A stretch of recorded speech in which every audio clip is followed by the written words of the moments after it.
y'all. I hope you guys are having a wonderful, wonderful day. Today is going to be an amazing stream. We've been planning this for a little bit, okay? We've been planning this for a little bit. As you can see, got my headgear on, and we're gonna get it popping. Let's go ahead and switch over so you can see the lovely, lovely lady.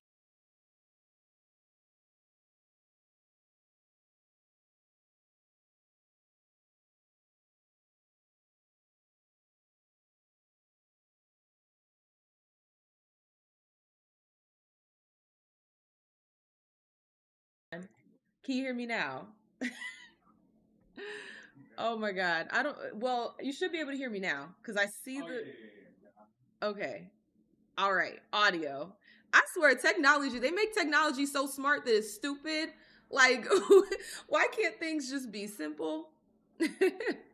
But let's just go ahead and go around. I know y'all already know the ladies, but we're going to introduce ourselves anyways, just in case.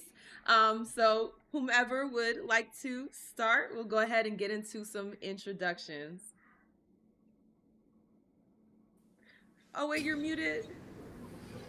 Okay. I was gonna say, you see, these besties over here is not gonna let nobody get no breaks. They didn't already talking about CP time and can't hear Lord the ghetto.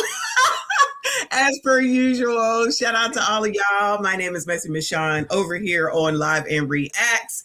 The besties are over here doing a damn thing. Shout out to Sandra for allowing me to be on here. Dee Dee, shout out to you. Smell the Roses, shout out to you. I'm so happy to be here. This damn thing is going to cut off the circulation to my brain. I am not responsible for anything that I say tonight. Thank you so much. All right. Well, I guess I'll go next. I'm Dee Dee.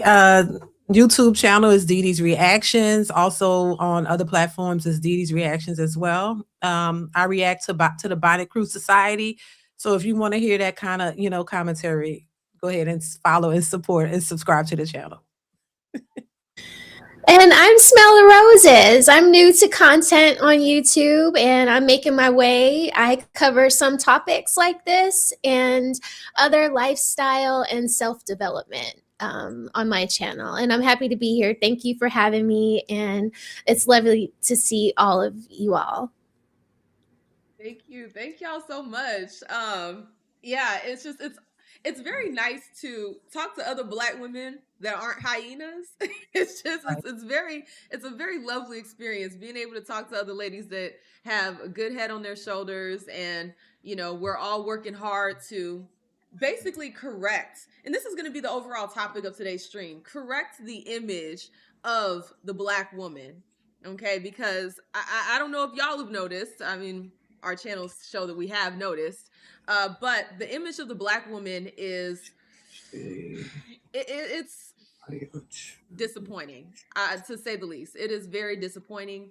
It went from propaganda about the Black woman to Black women actually living and providing evidence that the stereotype is real and that it's true. And I find myself very disheartened every single time I click on either it's TikTok, YouTube, Instagram, and I just see living minstrel shows. And the moment any of us call it out, the moment any of us call out the minstrel show, call out the behavior, then here comes the insults. I'm sure y'all have heard heard some of the insults. What are some of your favorite insults that the Bonnet Crew Society, the hyenas, that they've given to any of y'all for calling out the bad behavior that you see? Of course, pick me's. They've mammies. They've called me a mammy. I didn't know what a mammy was. A mammy, pick me. Those are the main ones. Because we speak. What else they say? Male centered or something like that. I don't know. It's just anytime you have an opinion, and at the end of the day, it's just our opinion of what we think, but they take it so seriously to heart because it somehow triggers them. It's something that is not going right in their lives, I think. to the point to where you have an opinion that doesn't match as theirs, it's a problem, and I wish we could get to a place where we can have an opinion that differs, but still respect each other's opinions. We don't all have to agree all the time, but you can definitely respect what somebody is saying and move accordingly. But if your life is not a representation of something I'm saying is a problem, or something I'm pointing out, then that's when they get mad, and that's when we're pick me's. As opposed to doing something that would change your circumstances or your outcome. If you don't like where you are, do something to change it. And I think a lot of times what I say, I give examples or ways, maybe you could do something or just the idea of doing something differently that might could give you the outcome you want. But no, a lot of times they don't want to hear that. They want to keep doing what they're doing, and even though it hasn't been working, you get mad when somebody say, "Hey, maybe try something else." You just keep wanting to keep doing that, and you want a different outcome. It's ridiculous. That's what they call, that's insanity. You keep doing the same thing, looking for a different result. That's crazy to me. I don't understand that. Absolutely. Absolutely. It's just, like you said, they take everything, take offense to everything. But then on top of that, if you do give them advice, because they'll get on here and complain all day about Mhm. how the men they deal with ain't ish, Mhm. how they ain't got no money, how they ain't got this, the kids bad, all this. They'll complain about all the outcomes that they're getting. But the moment you give them any type of solution to the problem, then it's you're a pick me B, you're male Mhm. identified, male centered, or like you said, a mammy, which if we were to really go there, their definition of mammy isn't even related to the historical context of a mammy. Right. Because if you Mhm. want to call someone a mammy, you'd have to go to those divestors. Okay, the divestors would be the ones that fit that mammy stereotype, but that's a conversation for another day. I was Um, so confused at that because at first I thought they were calling me ma'am at first. When I would like go through the comments very Yeah. quickly, like why do they keep saying that to me? And then when I realized what they were saying, and I had to go back and like, and am I understanding this the wrong way? Like what am I, because I think the same way you think. It's if you are playing that other role that you just mentioned, which I am not. So Right. it's just like anytime you agree with anything that a man might have to say about it, that's when they seem to call me that. And it's just like, well, I thought it was the goal to get picked by a man that you respected. I thought that was the goal, but yeah, you would think for heterosexual women that the goal would be to get a man, but apparently a man ain't the goal. Mhm.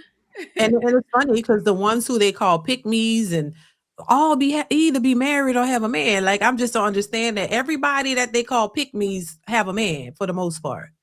And it's like, I don't understand that part, and it's just to me, it's a deflection. You mad because you can't, and then on top of that, this is really what get me, y'all. And then, because I just want to put this out there before I forget.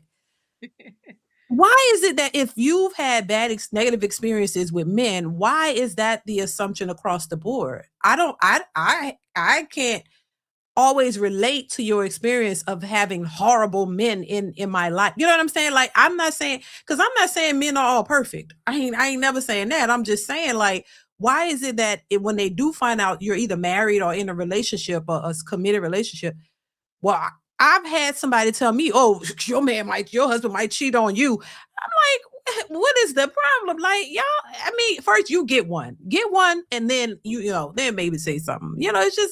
It's just, and this is not all women. I always have to specify that because people are like, "Well, that's not all." We know it's not all, but for the ones that always have these things to say, it's like it's just ridiculous, y'all. It's Yeah, I crazy. hate that not all comment. That not all comment it sends me to the moon every single time. Like, if we sit here and every single time we say something, we have to say, well, not all. Yeah. We'll never have a full conversation because Mhm. you could say not all about everything. Yeah. It should be a given. I shouldn't have to say the obvious. But when you're Mhm. dealing with folks that don't want to have any accountability whatsoever, that's going to be the first deflection. Well, not all, and it derails the conversation, and that's the whole purpose of it, to say that, oh, not all. It's like, well, Yeah, thank you, Sherlock. Thank you so much for letting us know that it's not all. But how about you, Messy? What kind of insults have you heard because you tell the truth? Wait, you're muted, sweetheart. Not one thing is something else. I was trying to fix my stream. I couldn't. Sorry about that. Pick me, mammy, black male identified, but then I'm also a white supremacist talking white supremacist talking points. Uncle Auntie Ruckus, like I have just embraced them all. So it is what it is, and that's mess don't bother me because in my opinion, at the end of the day, these people are just upset on what it is that they can't get, haven't been able to get, or don't know how to get, or whatever reason it might be, especially when it's over and over and over and over again. Same insult. And I think somebody just said, I think it was you, Sandra, like a mammy is straight from back in the day. It was actually the black woman that used to feed the white babies. So I'm a little bit confused, especially when it's divestors, because that's allegedly probably what y'all be doing, kind of, sort of. So yeah, y'all, I ain't got time. I ain't be worrying about them. A mess. That's facts. That's absolute facts. So I did want us to just start by describing what do you think the black woman's image looks like as of right now for today? What is the black woman's image currently? Anybody? Loud, bonnet, ghetto, Smoke detector? She took the words out of my mouth. ratchet. What did I keep hearing? Aggressive, like always combative, disagreeable. That's a good word. Disagreeable. Yeah, that's a very good word for it. And you know what's so interesting about everything that y'all just said? Those were the very stereotypes that I used to hear about when I was a kid. Oh, this is the stereotype of what a black woman is. This is the stereotype of what a black woman is. And, for the life of me, I didn't quite see that growing up.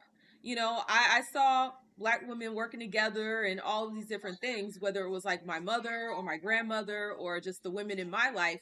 But what I've come to find is that very stereotype that we just described, it's like the black women have adopted the stereotypes that were so-called made up about us.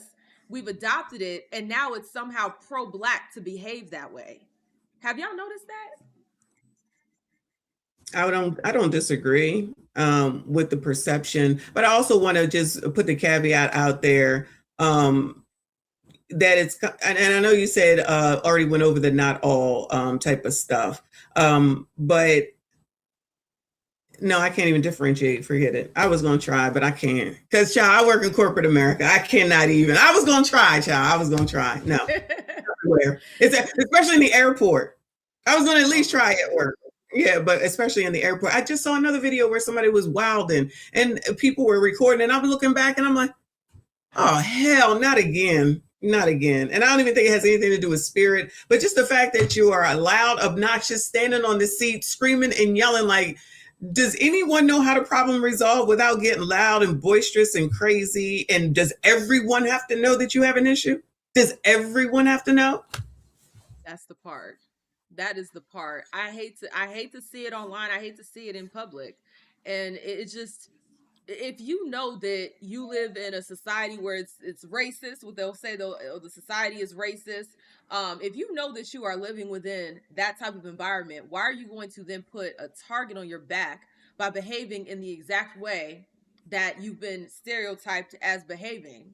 You know what I mean? Like, I don't understand it because I know how it feels to be angry. Okay. Like, I know what it feels like to be angry. I'm pretty sure we all know what it feels like to be angry. But when you are out and about, you got to understand you are now being a represent, even if it's not supposed to be that way. Because that's another thing they get hung up on. Oh, well, it shouldn't be that. Well, guess what it is? I'm sorry. I hate to be the one to tell you. It is what it is. That's how society views things. People use pattern recognition throughout life, throughout all of their experiences. They use pattern recognition. So when you're out and about, you are a representative of your people. You're a representative of other black women. And so every single time we get out there, and we behave a damn mess, then that puts a target on the rest of our backs. So even when you have a situation of a black woman that is, just expressing herself in a reasonable manner, expressing any grievances in a reasonable manner, now that even gets labeled as, well, that's aggressive. That's this, that's that. Yeah. What Mhm. do you think about that? Smell the roses. I was just going to say, I think what you described earlier before Messi chimed in is what men in the red pill spaces would consider Order 66, right? When you said it's almost, you're not pro black if you don't turn up at the airport, if you're not making a scene, you know what I mean? And it's like that sisterhood that says you have to act this way to be accepted by us, or we're going to call you a mammy or a pick me or whatever.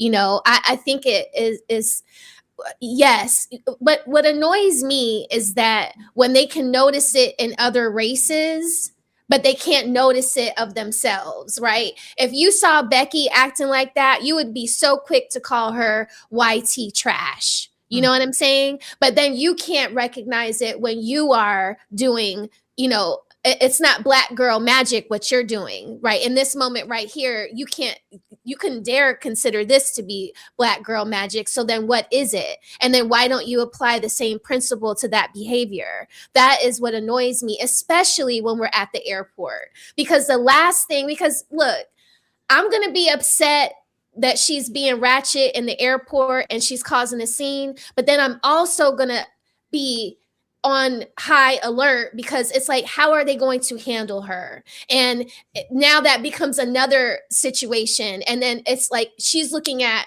my husband and your husband and everybody else's husband to step in and help her. But you've created a bigger tumultuous problem because they're already looking at us this way, and now you just played into the role.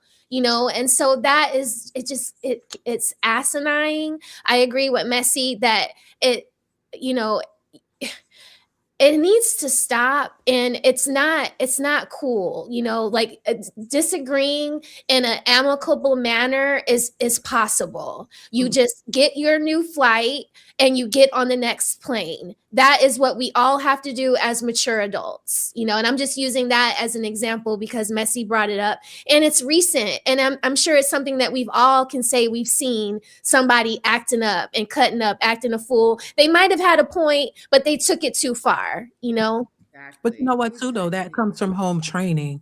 Like if you don't have any home training, and then if the behavior is what I would call coddled, if it's not checked, then they think it's so. That's why they don't see a problem with it. This is why you could see it in somebody. It's like, you see it in somebody else, but you don't see it in yourself because you've never been checked about it. It was okay. It's okay.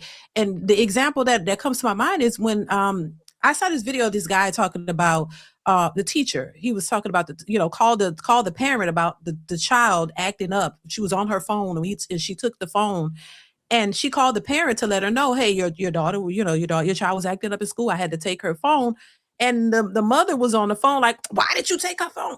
She did not do what she should have done. She basically condoned that behavior by saying, why would you take her phone? Why would you do this? Instead of saying, oh, she was acting up, just disregarded the fact that she was acting up and just defended that behavior. So if you keep defending it, what they're going to keep doing it. They're not going to see anything wrong with it. But the hypocrisy in it all in all of it is if you like you said, smell the roses, if you see somebody else doing it, oh my, it's a problem.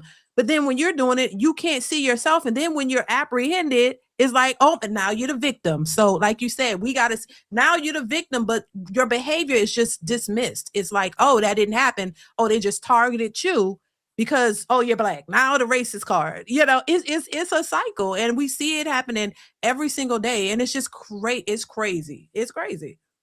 Yeah, that victim part, oh my God, it sends me every single time. It's like you exacerbated the situation. You Mhm. escalated it.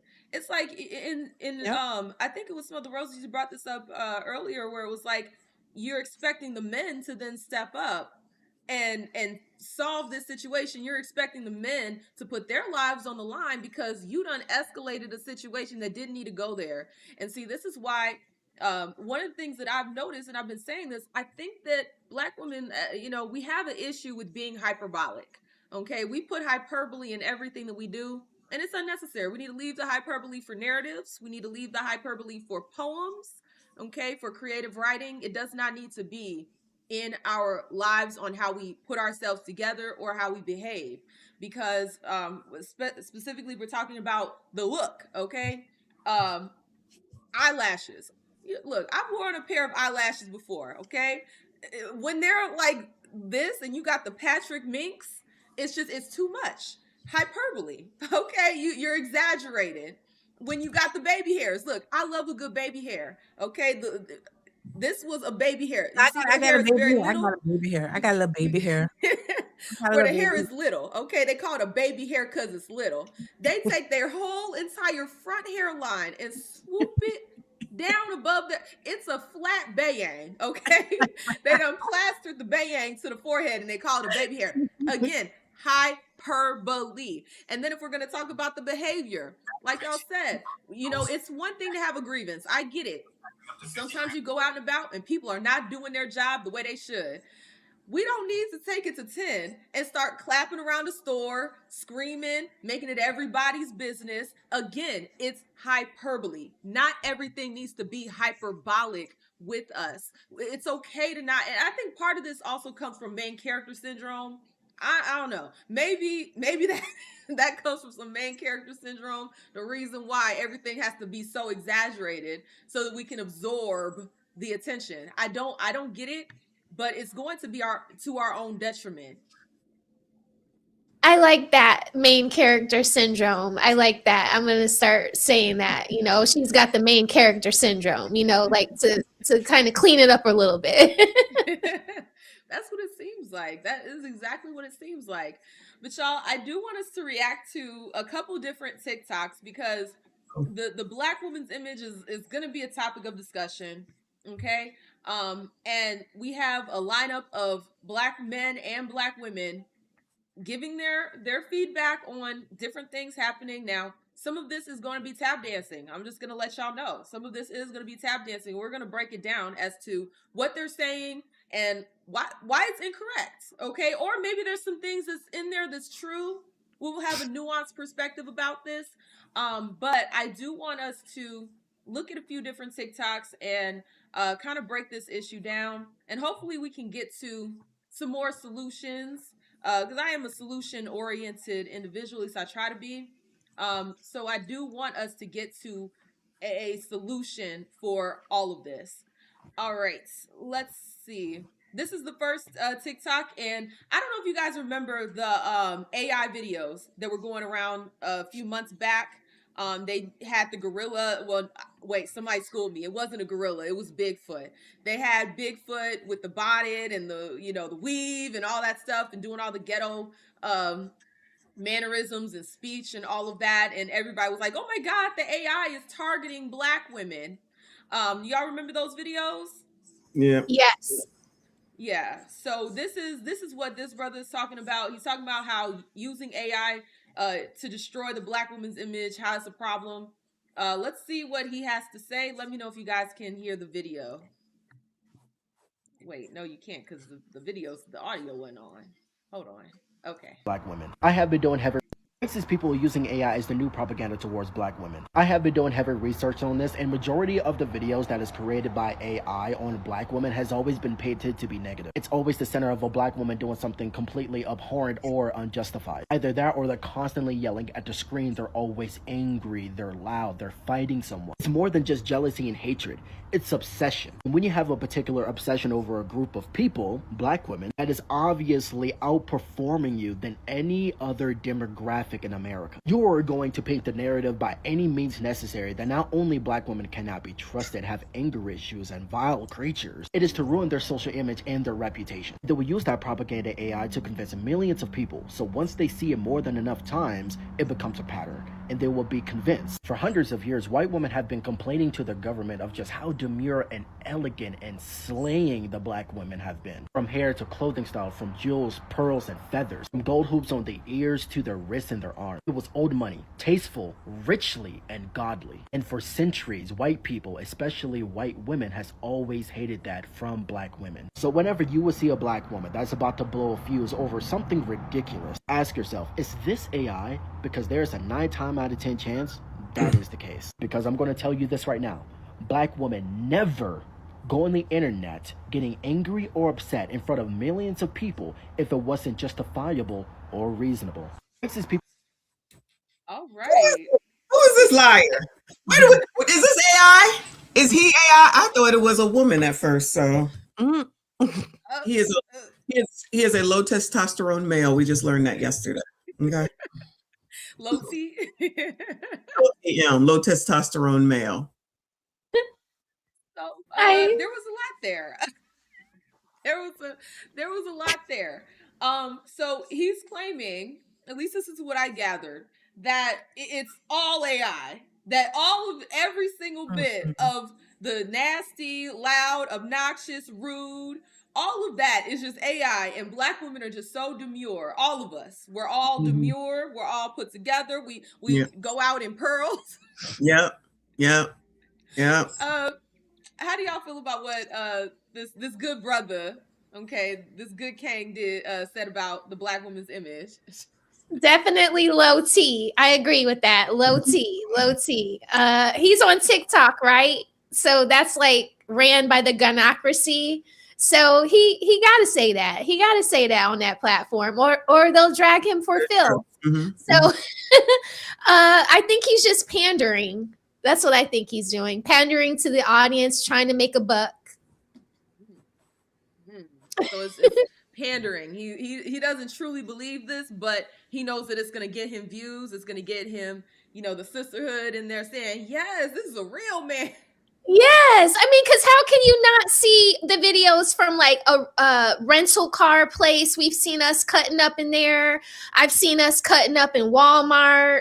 I've seen us, a body cam videos. I mean, has he seen any of those? How we cut up on those sometimes when we're not even about to go to jail at all. And then all of a sudden we're in the silver handcuffs, it's like he's on social media, but he never sees any of that. I find that hard to believe. He's got to be pandering. It has to be. Yeah. And see, it's not even just online. Like, go out into the wild.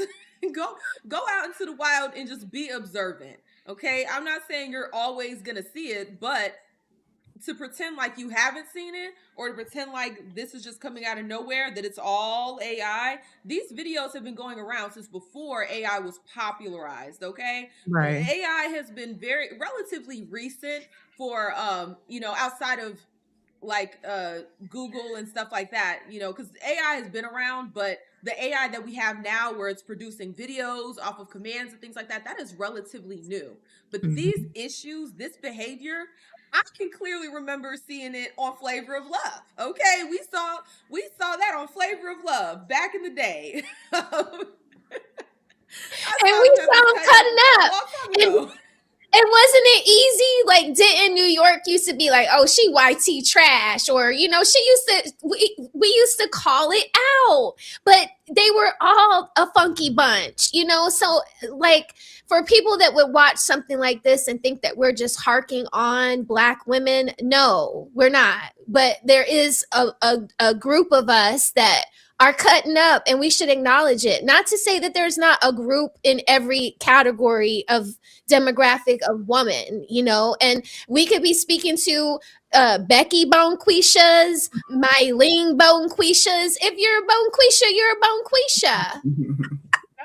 Sorry, and shout out to the Sassy Straights. Shout out to the Sassy Straights, because they're in the chat cutting up because we're talking about the low T. Of course they are. Well, listen, I'm going to use that. There are definitely the Asian trashy people out there too. Look, I lived in China. I saw them. Okay, I saw them in the wilds. Becky Bonquisha. Oh. Absolutely. Yeah, and see, the issue that I have with that whole conversation of, well, there's other women that behave this way. I'm like, okay, look, you want me to go coach the white women on how to behave better? Is that what you want me to do? You want me to go And then, coach and then Asian women? you will be a coon if you do that. Okay. Right. You Mhm. want me to go There's help them? no winning. Is No that what you winning. want? It's just exactly. There's no winning with a lot of these folks. It's like, you say, well, what about these people? What about those people? Okay, you want me to go help them win? Because this is the whole point. You can't guarantee anything in life. And see, this is Right. part of it. They want to guarantee, oh, well, if I do this, then I should get this, this, and this. You hear this with the conversation around getting a man and keeping a man. Well, if I lose weight, if I do this, will I keep a man? Does that mean he'll never cheat on me? I'm like, there's no guarantee, literally, with anything. So even with, presenting ourselves in a classy manner, presenting ourselves with some dignity and respect, that doesn't guarantee an outcome, but it betters your odds. Like, that's the whole point. You want to better your odds, but whenever we get into these conversations, it's just like, oh, well, you just want to play respectability politics, and why don't you talk about this woman and that woman? I'm like, I'm trying to help you better your odds. Okay. Yeah. Just And like when I look at you other people that know better than me, I'm taking that information in to better my odds. right. But wouldn't it make sense to set a standard for what it is that you want in life? Like you set the standards. We talk about image, your image, how you present yourself. It's not a guarantee you're going to get everything that you want, but it gives you a higher probability of possibly getting what it is that you want if you present yourself in a manner of what it is you're looking for. If you're going out here dressing like what we call 304s, a slit here, a slit there, what I'm saying? Like booty cheek out over here, everything hanging out. And then say you want a good man, like what are we doing? Like, you think that's going to give you a better chance of getting a guy who's going to take you seriously, or you going to get somebody who just want to play with that booty cheek? I'm just saying. Now they have Jamal Bryant's wife to say, Oh Lord. Oh see, my God. see, Right. Yeah, that's crazy. but that will be utilized for. I promise Right. you. And if one person does it, then that's the norm for everyone. But as far as the dude is concerned, child, if you don't go up and down the Shade Room, Hollywood Unlocked, the Neighborhood Talk, It's on Site, and then come back with this dissertation that you just gave, because child, clearly you haven't watched them when they talk about baddies, north, south, east, west, Africa, Arizona, and everywhere else, where all those people do is fight. Right. Cardi B out here running off at the mouth because 1 second y'all accept her, the next second you don't. And the latest thing is, I can't, or they're trying to come for Clarissa Shields, but want to big up Cardi B. Right. And then can't stand Nicki Minaj now and want to get her deported. Child, there is no damn standard. If you don't do what they want you to do, then you're not accepted. However, it changes so much. Anybody who's trying to keep up with that, they're going to drive themselves crazy. Yeah. I agree. Absolutely. And Yeah. and see, even with the whole Cardi B thing, I do not register her as a black woman. I refuse to do that. I refuse to register her as a black woman. She's got on here multiple times, calling black women roaches, calling black women all sorts of crazy nonsense, distancing herself and then getting close whenever it benefits her. If we really wanted to hold that line of not allowing other groups to come in and just cosplay as us, then we need to hold that line with her as well, especially since she is every single stereotype. She is She is horrible. every single stereotype. For the life of me, Offset ain't ish either. Like, I get it, Offset ain't ish either. But let's be so for real here. At least he wasn't out having babies on her. She went and got with a man that had I think it was like 4 babies in the same year. And she thinks she's like the head bee, but I don't even think they spent Christmas together. He was off with the other almost. Girl, that is so ghetto, but that's what they will highlight, for lack of a better word, I can think of it right now.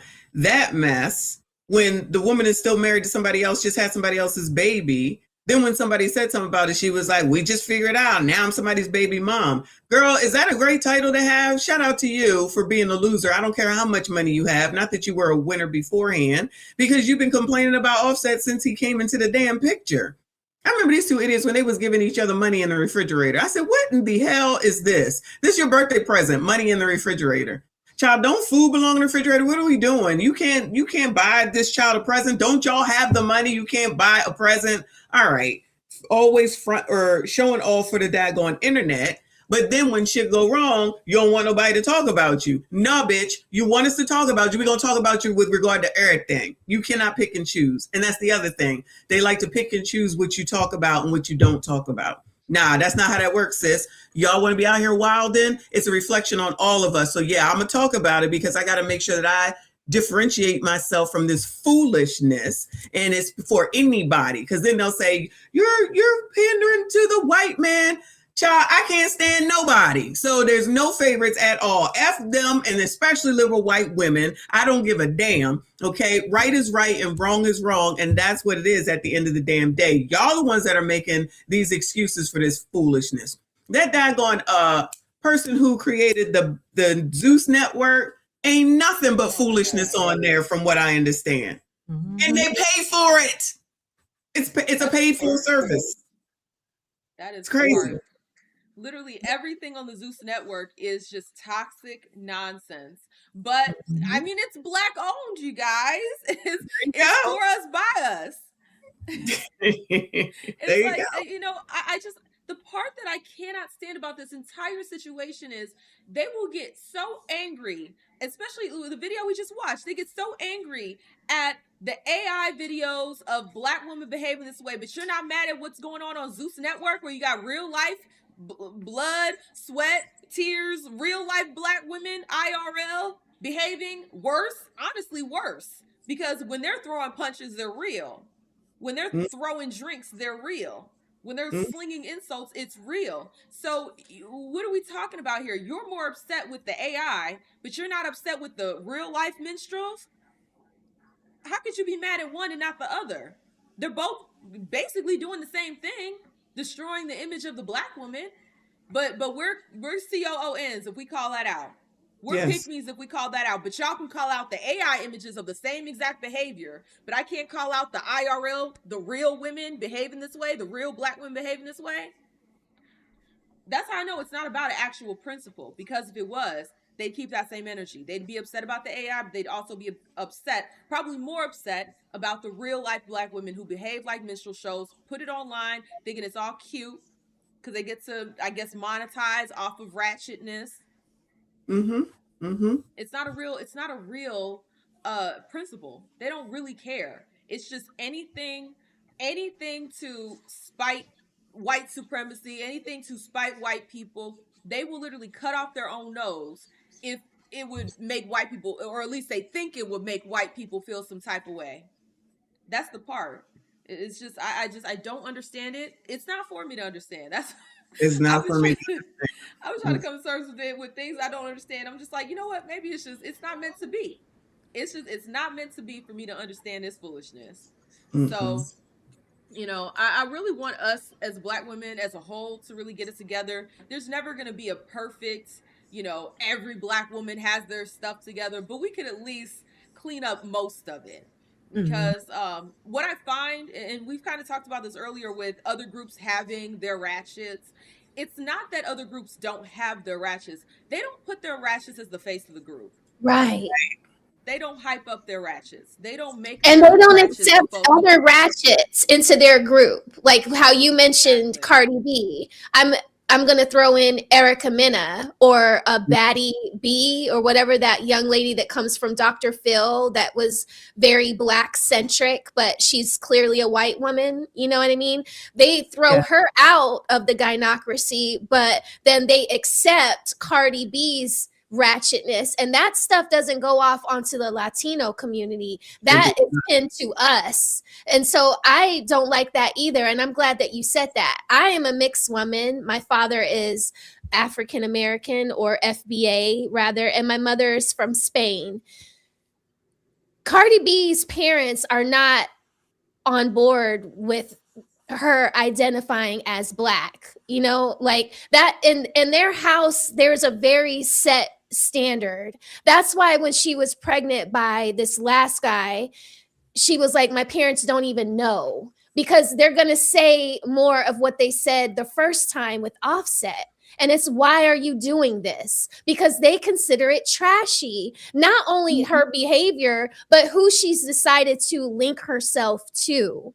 And that's what I can't get down with as a woman that has Spanish speaking people in her family that consider themselves to be European and not a Latino from a South American country or an island. You know, like, these people are very proud of their culture and they wouldn't accept your ratchetness into their society. So why do we do it? We should say, no, girl, like, if you're going to do that, that's cool, but we're not going to be buying your albums and supporting you.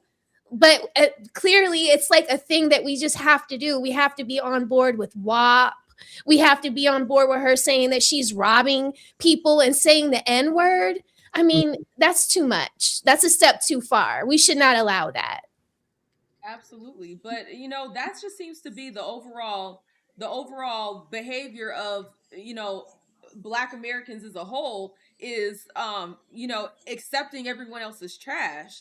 That's why you're able to have you know, Africans come over here and they adopt that persona, and then that also gets dumped on, well, that's Black American, even though that's a whole Nigerian woman. That's an Igbo woman. That's not us. But it always gets dumped on. It always gets dumped on Black American culture, Black American women. But the reason why is because we allow it.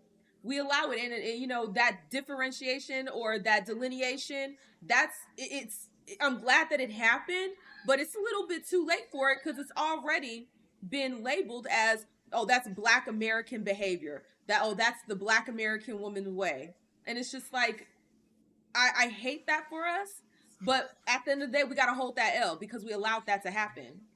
We allowed that to be our image. Let's see. So I have another video I want to pull up for us to look at. This time it's a Black woman, okay? Not a stud or a low T man or male. Let's see. You guys got to let me know if you can hear this video. I actually have the audio on this time. Is just people who are obsessed with respectability politics. Is just. You said you can't hear it? No. No? Okay. Well, that's interesting. Let's see.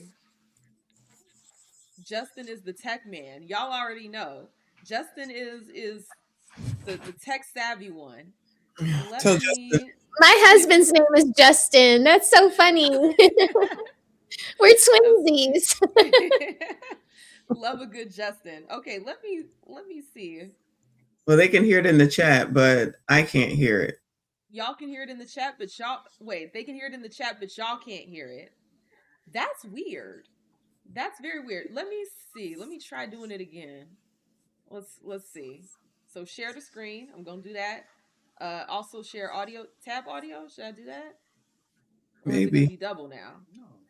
No. Okay. Maybe that's what I did wrong. Okay. Let me see. Y'all already know I am not the tech savvy one. Let's add this, and hopefully it's corrected. People who are obsessed with the validation of racism. Okay, now I definitely hear an echo. I definitely hear an echo with that. But maybe y'all but don't hear it. We can hear it, and we didn't hear it. Respectability. Yeah, we don't hear it.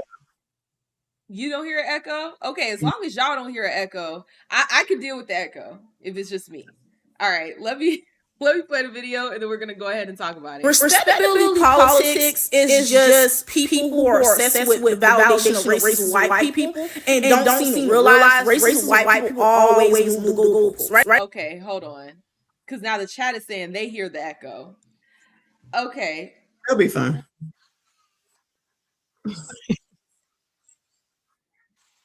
They always move the goalposts, and I don't know what's y'all obsession with that shit. When y'all sit right here and see how racist white people talk about Jasmine Crockett and Kataji Brown. I mean, Kataji Jackson.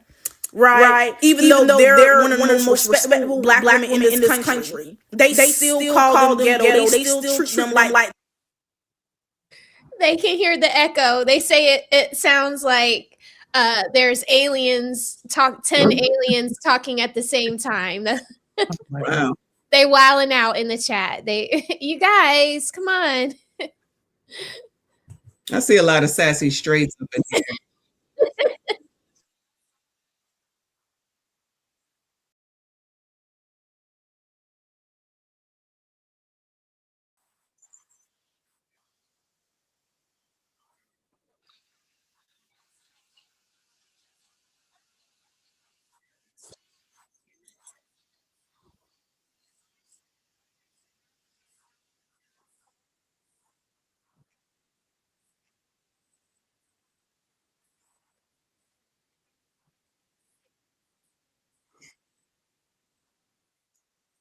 It's a VHS tape, girl. This ain't the 80s and 90s.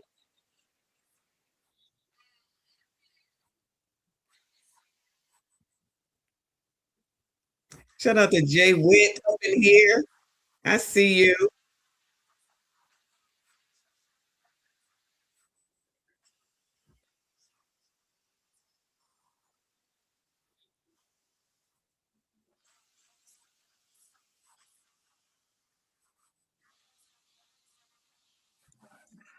So wait, y'all can't hear anything now. I hear you. Okay. Yeah, look, this is too much. I'm sorry. The internets need to be streamlined. Justin, I'm gonna need to commission you to fix the internet. fix the internet. Let me see. Let me try this one and see if that works. Let me see. Pull this up. Let's see if y'all can hear this without an echo. You know what I mean? The culture's in the hood. The culture's in the community. And we can take the hood culture, but we can't take the people with us. They have to change in order to get out of it. I don't like that. I don't know. I'm not really feeling the respectability politics conversations because they're starting to sound anti-black. Because if we take all the little girls out the hood and then they turn up to be respectable, grown women who are palatable for white people, then where's everybody getting the culture from? Because the culture's not being made up in six-figure C-suites or whatever them big words are. You know what I mean? The culture's in the hood. The culture's in the community. And we can take the hood culture, but we can't take the people with us. They have to change in order to get out of it. I don't like that. I don't know. I'm not really feeling the respectability politics conversations because they're starting to sound anti-black. Justin was trying to show me how to fix it, but I don't think that fixed it. But I think we were able to kind of hear it. It had an echo, but hopefully we could kind of make out what she was saying. Yeah, so, she sounds crazy. How do y'all feel about hood culture being the culture?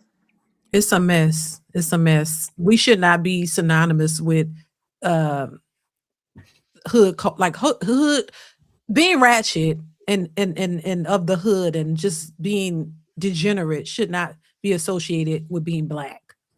Just because we're black, we're supposed to be.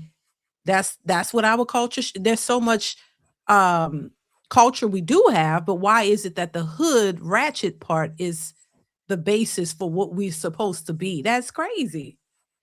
We shouldn't be labeled as, as a whole, as the thing that makes us cultured and black is the ghetto part, the hood part. That's the problem. That's the problem. And then it's like they don't understand it. That means you as a black person, you have to be hood, you have to be ghetto. I come from the ghetto. I come from the hood, the projects. But that means I'm supposed to walk around and jump around and act like monkeys and do all kind of stupid stuff just everywhere I go and act like, you know what I'm saying? Just act crazy. I just don't get that. I don't, and then wonder why there's a problem. But I see why they would have an issue with what we're saying is because we're not promoting that foolery. It's foolishness. Like, so we supposed to, if we don't act hood, act like where we come from, we're changing. We're trying to be white. People used to say that, oh, you're trying to be white if you talk a certain way. If you say your words correctly, if you act with some decency and order, oh, you're trying to be white. That's crazy too. Like there aren't white. I mean, look, there are a lot of white people. I know a lot of white people who are crazy as hell and act real bad and got all kind of issues. So it's really not that, but that's what they usually say. Or, when you're growing up in school, if you knew how to read, I'm not trying to laugh. You made me laugh a little bit. If you knew how to read, if you knew how to, you got good grades. Oh, you trying to be white. Like that is, that child is a mess. I'm glad she said it though. I'm glad she actually said it. I didn't understand I think she said identity politics part or whatever, but it's like if you do anything that is proper, we shall call it, then that means you're white or you're acting white or you're being subservient to white supremacists. And I'm like, child, if you don't go to hell, ain't nobody trying to hear that mess. Y'all just talking just to hear yourselves talk. What they don't seem to understand is that some of us grew up differently. And even if we do talk properly, this is why y'all listen. I'm gonna have to say it, y'all. Let me straighten up. This is why y'all out here looking crazy when Donald Trump stopped them damn food stamps. Then you got to get on here making videos talking about black people ain't the face of food stamps. Well, if y'all wasn't on damn TikTok all damn day, half the damn night talking about you can't feed your kids, then you wouldn't be. It wasn't as many white people or anybody else up there than y'all, because you always run off at the mouth like somebody's supposed to feel sorry for you, and we do not. Now, just because all of us didn't come up in the ghetto and we had a mother and a father in the home, don't hate. You should actually be thankful that there's someone that can make it, because then they're upset about that. You acting white. No, I'm acting like an adult who knows how to be an adult who wants to be successful in life. You're acting like a child, looking childish, doing stuff that hurts you, and then you blame it on someone else. And that's why you don't like me, because I'm going to tell you, you're a freaking fool. And then people will come at me and say, but everybody doesn't know. Well, child, I didn't know what I knew until I knew it. So we was just having this argument talking about, well, what about the people who were in the hood and their uncle low messed them, then they low messed someone else? I said, but the problem with that is that in all of our families, because that was in my family as well as my husband's family, is that we all know who that person is. And yet y'all continue to invite them people to the cookouts and the birthday parties and every daggone thing else, and then allow those people to freaking be around these damn kids. So whose fault is that at the end of the day? I don't give a damn. Whenever the low mester showed up, we left, because we not playing those games. Y'all want to put your kids at risk. You don't want to raise your damn kids. You want, as long as they alive, y'all think you're doing something. You don't want to teach them anything. Just like that example with when the teacher calls, let a teacher call my house. My kids already know. They better not call. They calling, I'm believing the teacher. You don't know, child. If they wasting their time calling me, then that means that they right. You should believe your kids. F them kids. I know my kids. So if they called and they said they stole, it'll be like, now hold on a GD minute. We're going to have to talk about this. If they called and they said she was talking, listen, you better get your ass in there and shut the hell up. Or they said that she skipped class, your ass better be there tomorrow. Like, come on now. You need to know who the hell your children are and pay attention to who they are and teach them yourself. Because I'm sorry to go long-winded, but what I can't stand is when they up here carrying on about Black studies. Can't think of what it is. I can't think of what it is. And they're taking it out of the school and they're not teaching it in the school. Child, do you have a brain? Can you read? Do you know what a library is? Do you know how to go there, check out a book, read it to your kid, tell your kid? Because that's what my mother did to me. You can't sit up here and say that the school ain't telling you nothing. And then when they say get rid of the Department of Education, you're all upset. Well, child, your kid is stupid and you're not helping them. So what difference does it make? Like, you bring some of these problems on yourselves and you don't want to resolve it. Somebody try to tell you, you trying to act white. Child, this is why I don't care. I don't give a damn. Yeah. It is what it is. I'm sorry. But I can't care about you more than you care about you. I can't care about your kids more than you care about your kids. I got to be worried about me, mine, and the people that are here. Y'all don't like to hear that. Well, maybe you should listen and do something differently instead of blaming everybody for everything. And child, once Donald Trump dies, I'm not saying he's going to die. I'm just saying once he dies, who the hell y'all going to blame? Because child, I don't know who in the hell y'all going to blame once that man dies, because he is responsible for so much, child. He should be richer than what he already is. They'll find somebody else. They'll find somebody else. They'll start blaming JD Vance. They'll start Yeah, blaming somebody else. There's always gonna be somebody else to blame. yeah. And that's the part. That's why we can never get any of these problems solved, because it's always somebody else. And see, that's the part that really gets on my nerves, is that, you know, we'll get on here, well, not us, but we'll get on here and say, you know, oh, it's because of the white man that I can't do this, or it's because of the white man that I can't do that. And I'm like, why are you giving all of your sense of control, all of your, you know, sense of achievement, or what you can and cannot do? Why are you submitting all that to the white man? Why are you doing that? Why aren't you reclaiming what is yours and taking control of what you can take control of? But no, it's the white man, this specifically with the hair. Oh my god, I can't wear my black hair because of the white man. And I'm just like, is there a white man in your house right now telling you that you can't do this? Is there a white man in your life that is telling you, black woman, you better not? How dare you? Don't even think about. I've never in my life had a white man in my life, in my house, telling me what I can and cannot do with my hair. So it's just, it's always going to be somebody else, because the moment you establish your locus of control within you, then heavy lies the crown. When things go left, it's on you. But if you can, you know, delude yourself into thinking that everything else is everybody else's control, not yours, then it doesn't matter how willy-nilly you move throughout life, because it's always going to be somebody else's bag to hold, not yours. You're always going to be the victim in the situation. Even if you pulled out the gun, even if you loaded the gun, even if you aimed it, and then even if you pulled the trigger, it's always going to be somebody else. But that's why they lack accountability, because once if you do that, that means you have to do something. Usually people who say it's the white man holding me back, they're not really doing much. You don't really want to do anything, and you're using it as an excuse. But yeah, the few times I've heard people say, oh, the white man do this, they don't really be doing much. You haven't even tried anything. That's just a way to take accountability off of yourself, an excuse to use somebody else for what you don't want to do. That's all that is.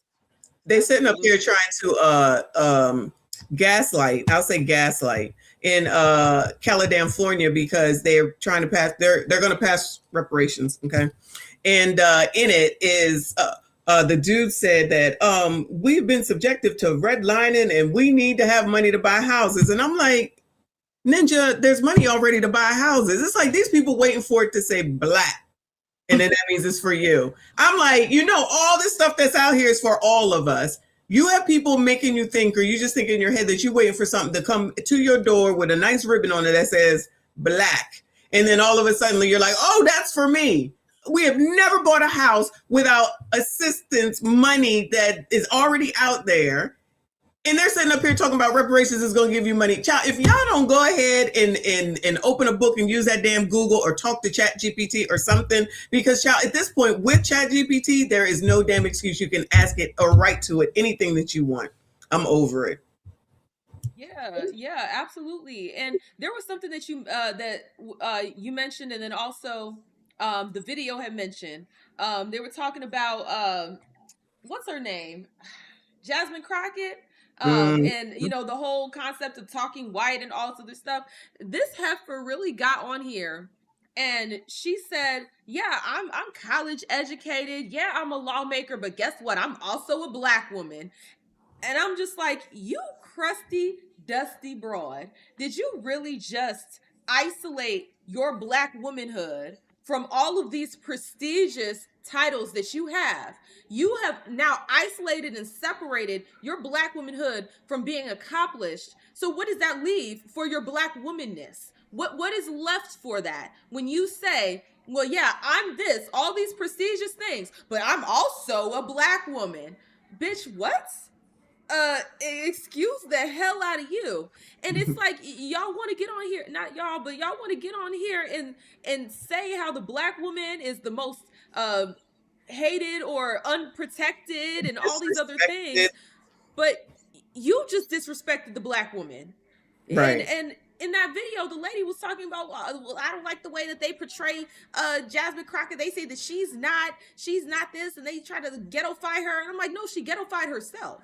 If you Right. know her history, she went to a good school. She's properly educated. And even if you think about where she grew up, the accent that she puts on isn't even from there. So you know it's a showcase, it's an act, it's something that she's putting on. That's not who that woman truly is. But because she's the one playing into the black woman, how the black woman is, the black woman's image, the black woman's stereotype, then that's how you end up with that. What we not gonna do is we ain't gonna do this, and I'm like, y'all That's can where be that mad. that's where that comes from. She's pandering. She's pandering. Yep. She's definitely pandering. Agreed. And that's what works, unfortunately. And so many people want to do that. And that's why it's never going to go anywhere. Yep. Go ahead. I want to say that where I work, and I work for the federal government, I don't know one Black woman in leadership who rocks a hair weave. Most of them have their natural hair, whether it be like pressed or sister locks.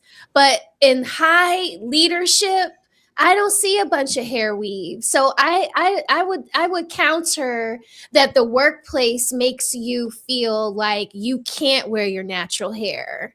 Because from what I see, it's very much respected because these women are in leadership roles. And I'm talking about commission corps. I don't know if anybody works for the federal government. Y'all go to work on Monday and tell me how many commission corps women you see coming onto campus with weave in their hair or wigs on. You mean to tell me that they're all the way up here? They don't have this. No. They don't have this. They don't have red, orange, and yellow.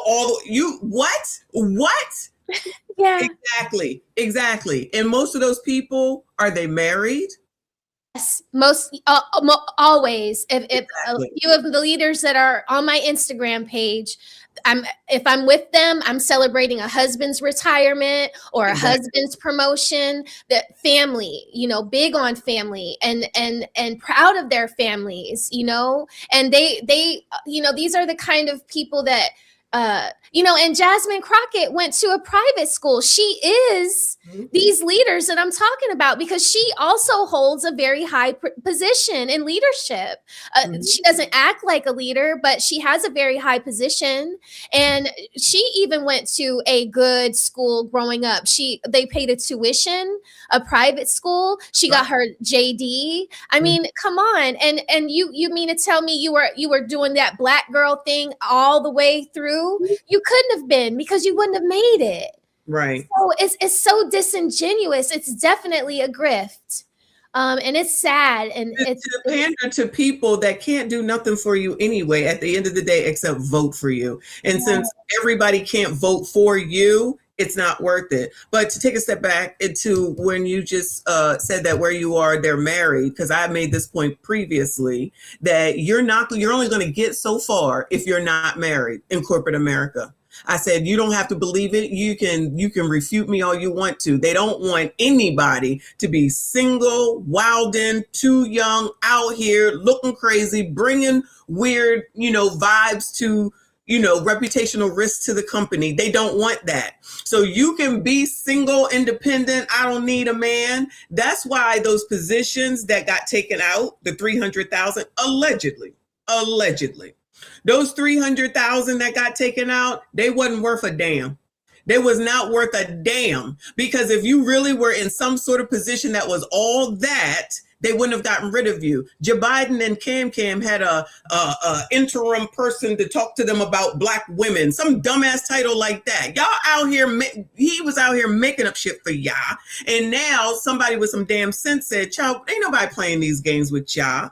And then that's why, in my opinion, most of them lost their jobs because, first of all, it wasn't anything that was needed. It wasn't important. It was made up. It was fake. It was pandering to y'all. You think you got something. And at the end of the day, you really didn't, because it wasn't anything that was necessary or needed. Just like that liaison to damn Cam and Biden. They just was pacifying y'all. And what black women and people don't seem to realize is that they're always going to take what's good for them and leave you out here to fight the fight for them to continue to get something, which is the same thing that's going on with the pro-blacks that don't give one damn, especially when they're D9, no shade. I'm just saying. But do you, boo? And you stay right where you are when the benefits get cut off again on this computer talking about, I can't feed my family. All of that. Absolutely. And, you mentioned the pro-blacks. Goodness gracious. I call them the pseudo pro-blacks because a lot of the behaviors that they engage in are not pro-black anything. Because if you mean to tell me that being respectful is somehow anti-black, because that's essentially what they've said. I think it was like it was a specific museum that came out with a roster of everything that was white culture. Tell me why literally everything that is respectful, prompt, hardworking was on that list. Being on time, which sorry, chat. We were on CP time today. Hey, accountability. We was on CP time today. But in a general sense, like, speaking properly, thinking objectively, that was white supremacy. It was just all these things that are required for a well-functioning society where people are considerate of one another and work together to create good outcomes. Everything about that was on that list. And I'm like, and this was an African American museum that put this out. I'm like, so what are you leaving for us? We're just bums, we're just lazy, we're just, everything that is negative, always, disrespecting people's time, disrespecting people's, like, I'm sorry, what? Y'all pro-blacks have pro-blacked yourself into basically arguing the same points as a Nick Fuentes. It's just literally arguing the same points, because a Nick Fuentes type would say, well, it's just black behavior. It's just black DNA. It's just in their DNA to behave this way.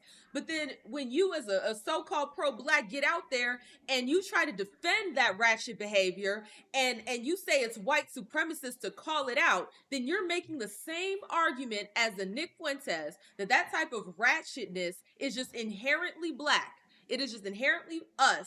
And if they call it out, if they say anything about it, then that makes them racist. I'm sorry, you are the same as a white supremacist at that point, in my opinion, these pseudo so-called pro-blacks, because you're making the same damn argument as the Nick Fuentes. You just took the scenic route.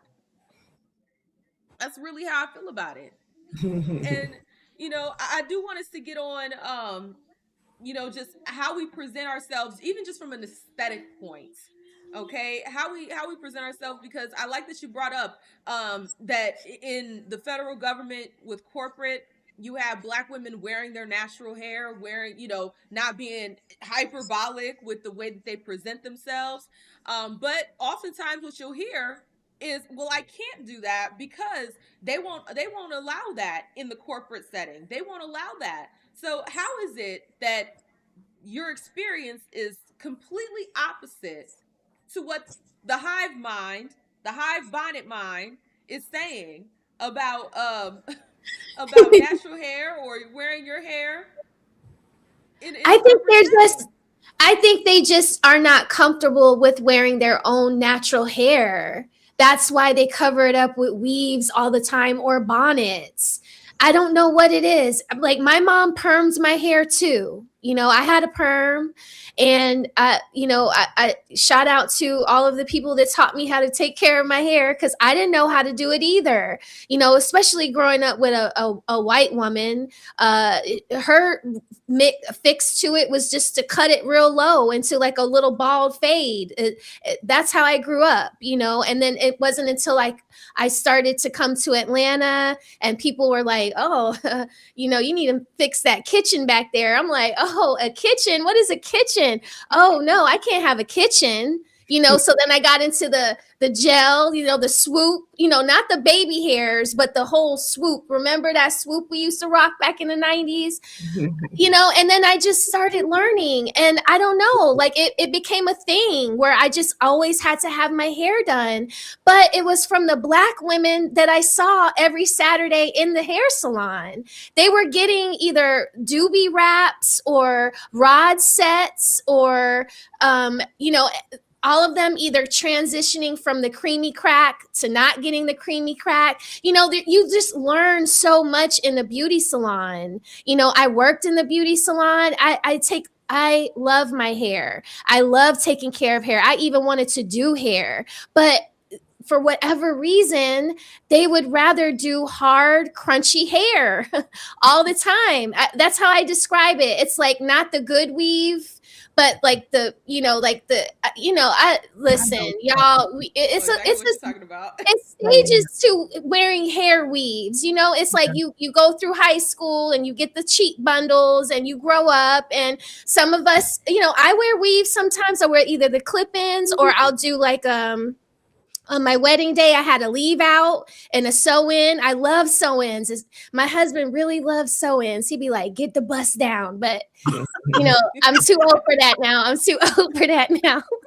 But yeah, like I do it all. But aside from wearing those styles, I also want to keep up with my own freaking hair too. Right. And I think that maybe somebody didn't explain to them that it's okay to like these styles, right? But even though you call it a protective style doesn't mean it's actually helping your hair grow, right? And so maybe I think that some women like miss that time in the hair salon, understanding their hair, whether it was 4C or 3C or whatever. Like you learn from seeing other women that look like you, and you're like, I want to do that, or how do I do that? And you learn. I just think they haven't put in time in investing in the learning part of it.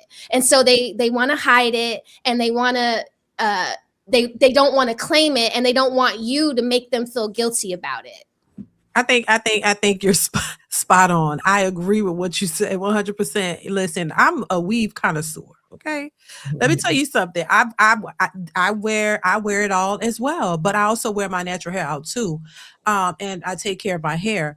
I do understand the I have a lot of children, so I understand convenience, because a lot of times I don't have time to fool with my hair, but then there are times where, I just put it in a bun, put it to the back, and I'm fine with it and keep it moving. But I think the bottom line is, and you said it, smell the roses. I think a lot of Black women, unfortunately, they just don't like their hair. They don't like the texture. They just don't like it.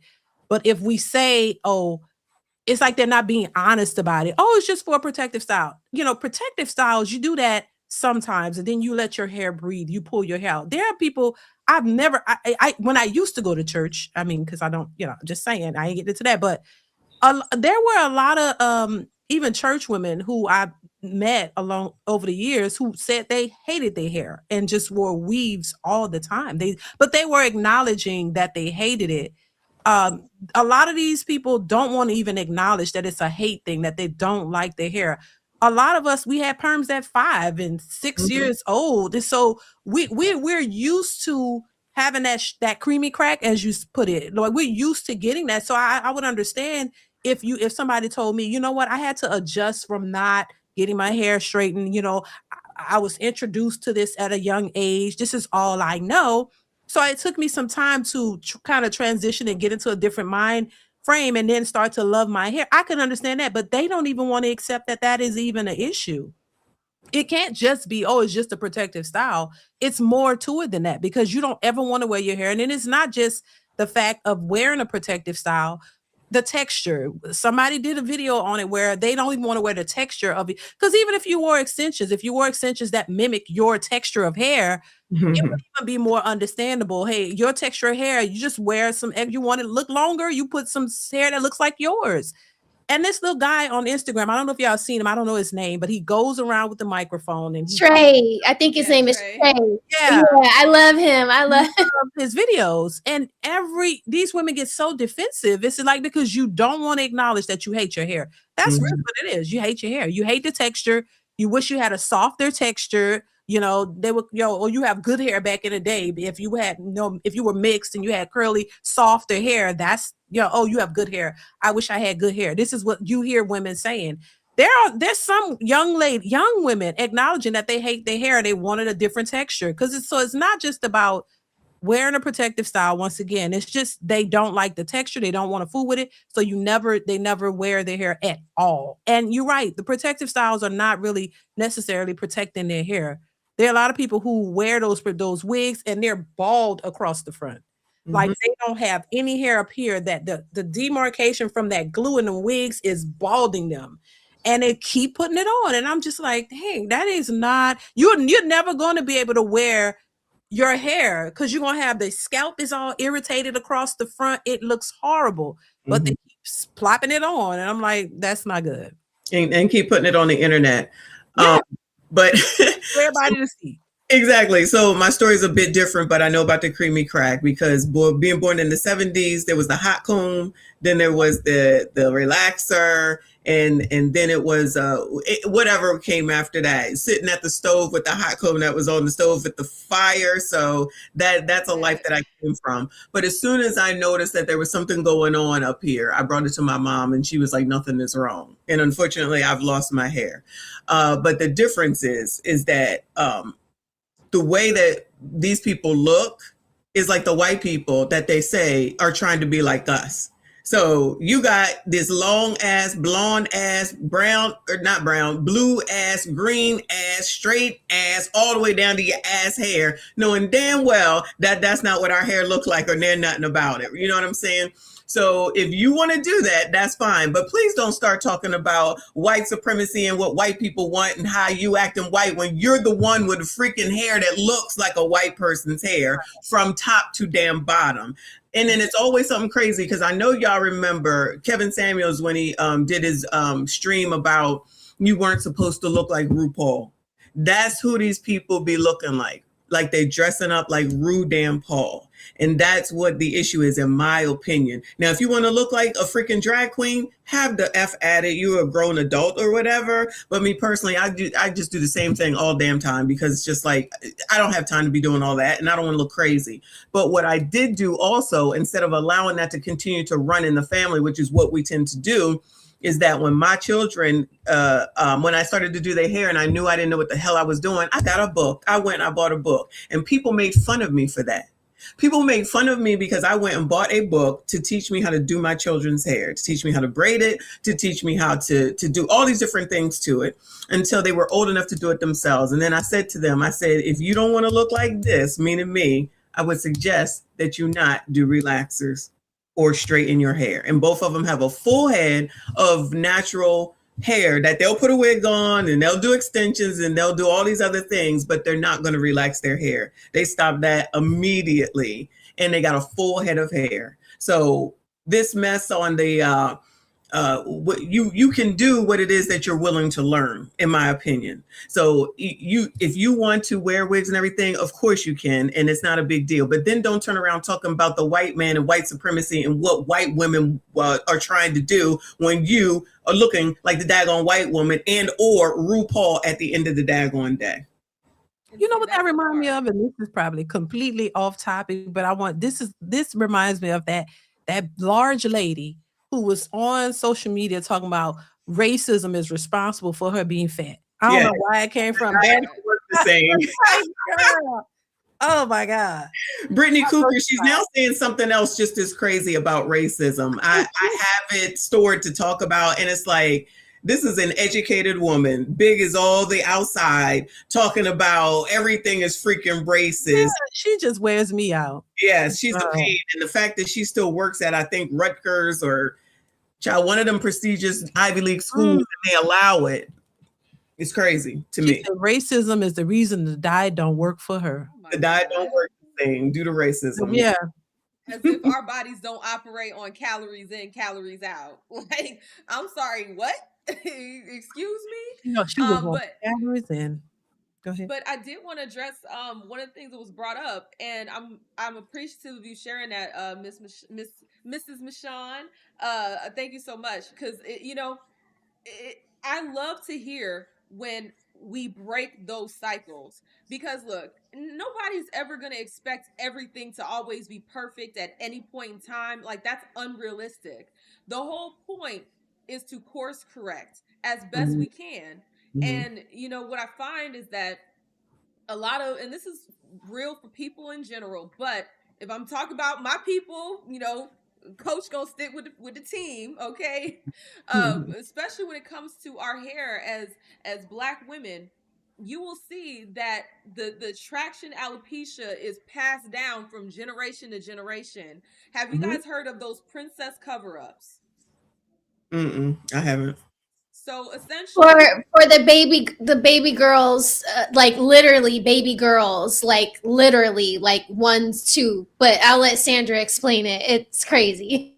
oh wait, I was shushing my own baby. I wasn't doing that to you. My daughter, whenever I'm doing live streams, my daughter, she wants to talk too, so she'll be right next to me and she'll be doing the hand motions and all that. I'm just like, baby girl, I wasn't doing that to you, sis. That I was was directed just at like, my own oh. baby. But yeah, the princess cover-ups, essentially, babies when they're born, they might have a full head of hair, they might have patches, they might have a bald head, or they might have a full head of hair and then that hair falls out, and then Mhm. their next set of hair grows in.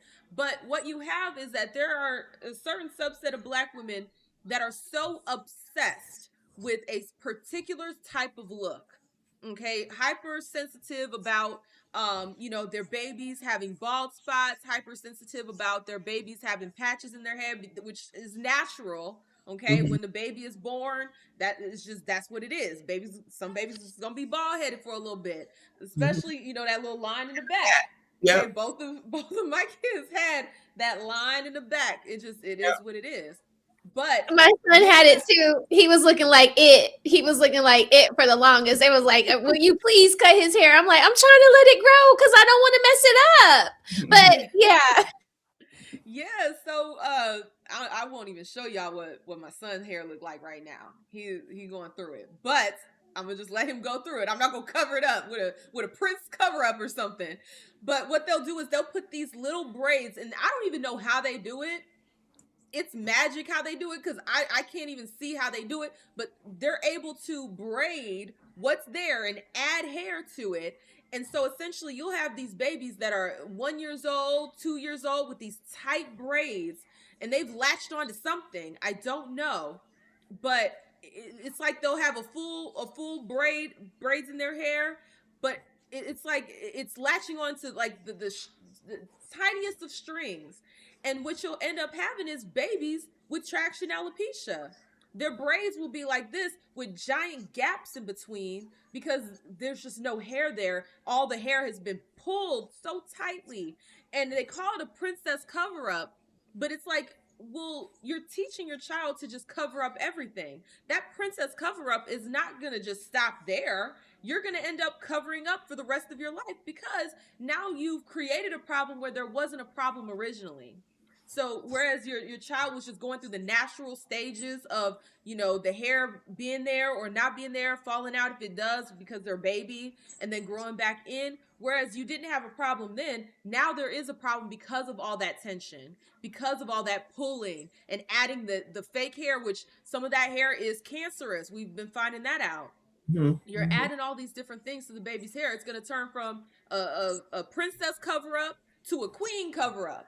And there's always going to be something to cover up, because now you've created that problem. But and if you look at the moms, they won't have edges either. So that's why I'm saying it's been passed down from generation to generation. And it's like, you may not have been able to control what happened to you as a child, but as an adult, you have choice. If you chose to lay up and have children, then it should also be your choice to break whatever issues that you had growing up, it is on us as adults to then break that for our children. Okay, my mom put a creamy crack in my hair too. Okay, before I was the age of 10, me and my sister both had the creamy crack in our hair. We would get it every so often. I What happened to me was when I was in middle school, I was working at a salon at that time, underage working at a salon, but blackity black salon, we know how it is. So I was working at the salon, and I came back from a cross country meet, and I got the relaxer, and it burned me all around my edges. I had scabs all throughout my scalp, all around the front. And my boss looked at me and she was like, "You're going to be very lucky if your hair does not fall out, if your hair, if you don't have any issues from this." And after that point, I was like, I'm not doing this again, because that scared the hell out of me. When I tell you I had giant scabs all throughout my scalp, and I was like, never again. And look, my daughter, she won't even know what a relaxer is. She don't need to know. And it's just, you have to break that cycle within your children's lives, and that's what we have to do as women, as mothers. And so shout out to you, Miss Michon, for getting that book and not allowing folks to shame you. I wish my mom would have got a book. Right. I wish a lot of folks would get some damn books and read. The books are there for a reason. They didn't just write them just to let them sit on the shelf or to just sit in some library somewhere. They're there for a reason. Why is it that we're shaming education? Why is it that we're shaming finding solutions to a problem? That's why anytime I hear Black women get on here and say, "Well, I don't know how to do my hair," especially in this day and age where you got YouTube, where you can literally find a Black woman that has the exact texture of your hair, the exact length, absolutely, the exact style that you want, and she's going to show you how to do it. There's no excuse. There's none whatsoever. So I want us as a community to really get it together. I want us to embrace educating ourselves. And I think the biggest point of contention, or the issues that I think we're having, is we don't want to be wrong. We don't want to accept that, at any point in time we've made a bad decision or a bad choice. And I think that if we were able to just reconcile with that we're not always going to be perfect, from there we can start to actually change and build and be better. But that's never going to happen if we're just either stuck in victim mode or stuck in I'm right, you're wrong, just never being able to acknowledge that we've made mistakes or that there's something that we can do that's better. If we stay in that mindset, then every single problem that we're having as a community, as individuals, it's just going to continue to get worse and worse, and then pass down, and then it's going to continue through the children. It's going to get worse for them as well. So I want to know, what do y'all think are some of the actionable solutions? Like, if there's a woman right now listening that she's doing all the things, okay, all the ratchet things, but she's finally like, hey, I want to change. I'm tired of my life being this way. I want it to change. What are some things that you would advise for that woman to start getting on the right track and doing better for herself? Read a book. I was just trying to joke, but no. Yeah, read something. Read a book. Yeah, I was talking about reading books. That's the first thing that came to my mind. Read a book, it might help you. There's all type of relationship, personal, development books. Read a book. That might not be so bad. But I would say, if you don't have parents, or people in your life to kind of, give you some advice or steer you the right, find people who are on the trajectory or already are, in the place that you want to be. Find people who have what you're looking for, people who can give you some wisdom or knowledge to talk to, and start there. Because a lot of times people don't know where to go, who to talk to, how to make a lot of people just don't know, especially if you was raised in a toxic environment where either your parents were toxic or the lack of parents. 'Cause a lot of people don't grow up with parents, and they just don't know some people. So if you can find people who are established in a sense of having the things that you were looking to have, talk to them. Have a conversation with people. Because I say I learn something every day. Every day I learn something new. Don't be closed off to learning. And you can, no matter how old you are, there's no cap on you learning.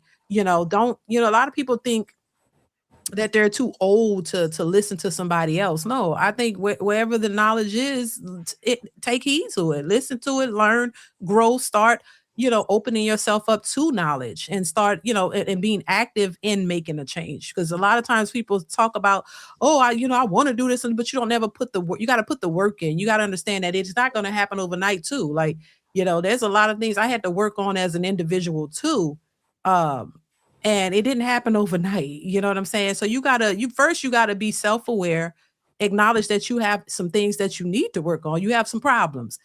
And that's all of us. Nobody's exempt from that, in my opinion. We all got some stuff we could work on or tweak a little bit.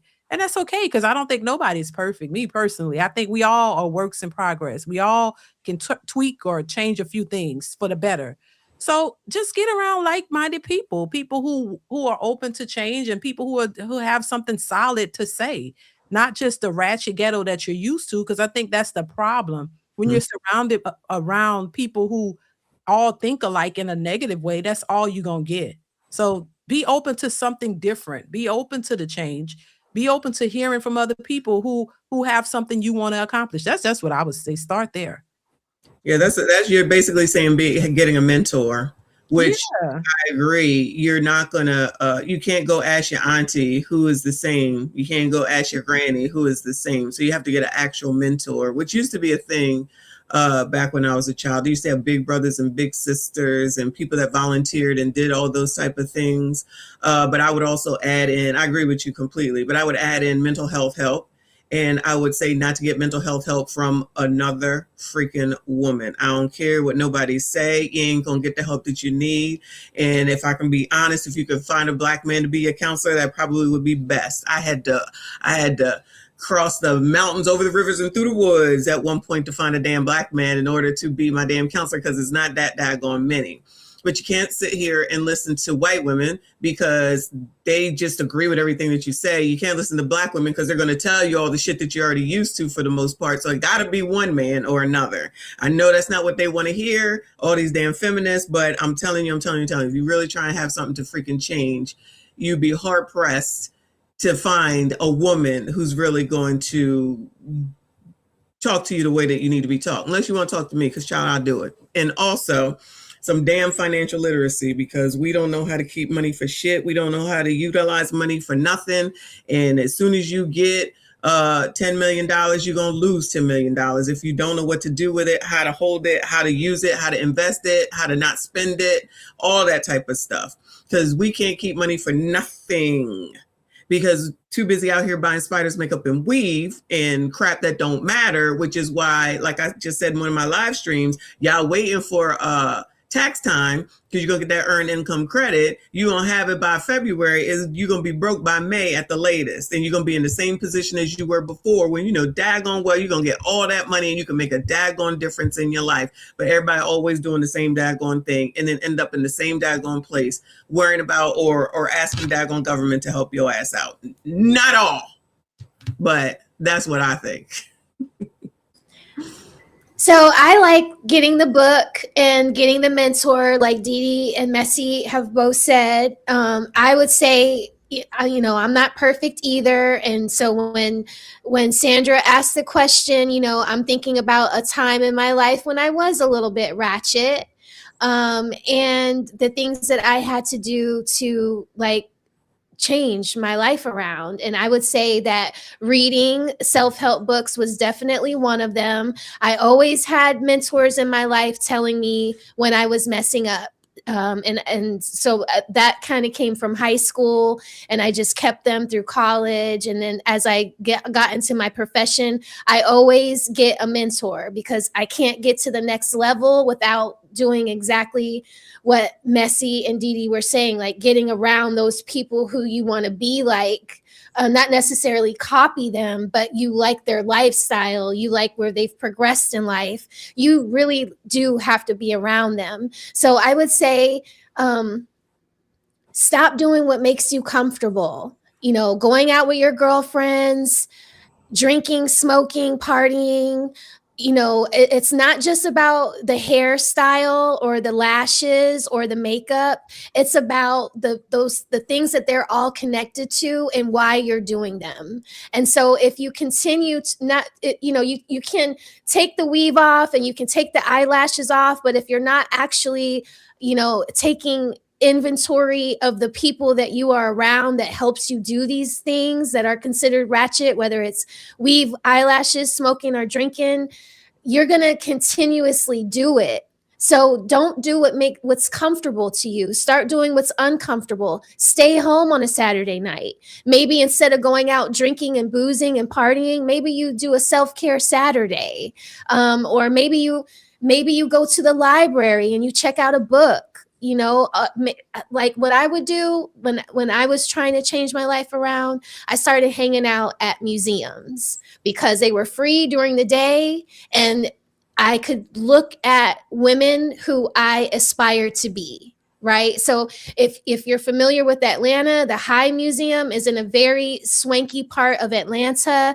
You see all kinds of walks of life of people, from the hippie lady to the professional lady to the Buckhead Betty mom, to another struggling person like you that is just trying to heal yourself from the things that were harming you. So just change your surroundings and stop doing what is making you so comfortable in this kind of debauchery.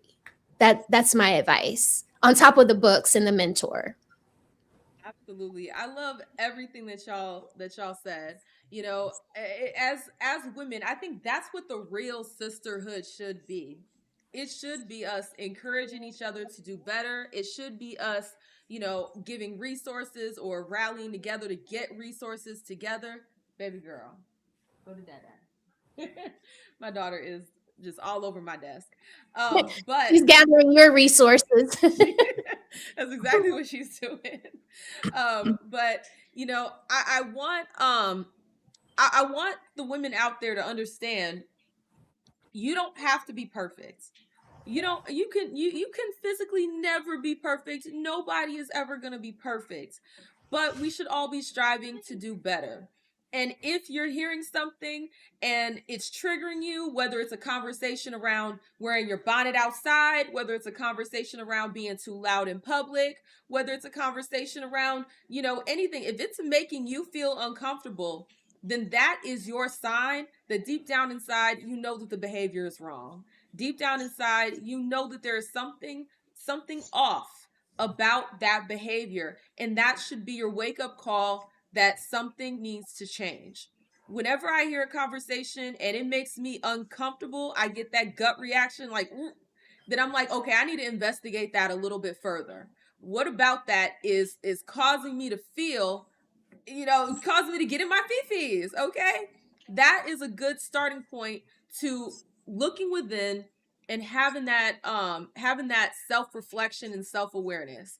And I'm never going to shame somebody who is on their way or who is trying to do better, who is, actively putting in the steps to be better. I'm not going to ever shame you for doing that. We all got to start somewhere. Every woman on this panel has started somewhere, and we're all on our journey. And so you, as a viewer, you are where you are, and dependent on your choices, your behaviors, that's going to determine where you end up in the future. So as long as we can all take accountability for who we are and the choices that we're making, then that's all I can really ask from anybody. It's not about hating other Black women. I love being a Black woman, and I love my fellow Black women. That's why that content is out there. That's why that messaging is out there, because if I didn't care, if I hated y'all, guess what I would do? I would hype you up just like these heifers, these hyenas do. They hype you up when you leave your house looking a mess. They hype you up when you don't got a man. They hype you up when your kids are a damn mess. They hype you up in your dysfunction, because that's who truly hates you. The one who cares, the one who wants better for you, is the one that's going to say, hey, look, this ain't it. This needs to be better. You know, all of those things, pointing out your blind spots. That's what love truly is. And hopefully everyone in the chat can feel that love coming from all four of us. Hopefully y'all can feel that energy, that positivity, even if it sounds harsh, okay? Tough love. Hopefully we can feel that through the chat, through the videos, all of that. But y'all, I don't want to keep y'all on for too long. I know everybody got lives, okay? Everybody got things that they need to do.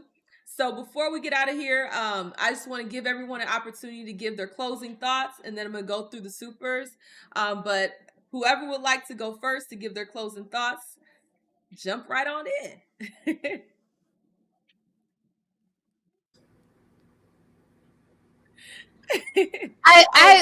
I'm gonna always default to like the OGs in the space. That's why I'm going last, you know. But usually, I don't want to be disrespectful. Like, go ahead, Michonne. Yeah, I was on mute. My bad. Y'all already know. I'll be glad to go first. But thank you for having me. Thank you for doing this. Shout out to all the ladies, and hopefully everyone has subscribed to everyone that you see here. If you have not. I think it was a good discussion. I can't do this for this long anymore, though, but I made it through. Okay. But it was a good idea, a very cute idea. So hopefully we can do something like that again. There's always an opportunity to find something. There's so much to talk about. You know what I mean? There's always so much to talk about. And so whenever you want to do it again, you can call on me. Absolutely. And thank you for always showing through.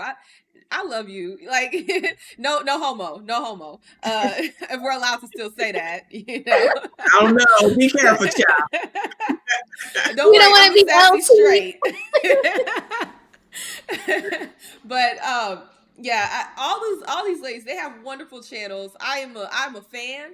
Okay, so I'm just appreciative that y'all came to my little channel to have a discussion. So I truly do appreciate each and every one of y'all for joining me with this conversation. And definitely in the future, we have to do more streams and talk about different things, because it's a lot of foolishness out there. For us to be able to come together and give some light in the darkness that is the internet, I think is always going to be something positive. Sounds good. Well, I'll go out. Look, I appreciate you having me here. Look, anytime we can have the discussion, we I'm always available up to having a discussion, because I think it's needed. I think people need to see, especially women need to see this side of it, not just the ratchet side. You need to have a different perspective. I think it's important, and I think it's necessary. I want to say too, I've been watching you. And let me tell you something. When I before you started showing your face, I used to be cracking up. That's why I pop up sometime and I'm like, she be going off. You go off, but that's what I love about your channel. I just wanted to say that. I've been watching. She used to not show her face. I didn't know that. She wasn't on camera at first. Oh, okay. I just started following her this year, or subscribing to her this year. So I didn't know that. Okay. That's so cool. That's very elusive. Okay. Yeah.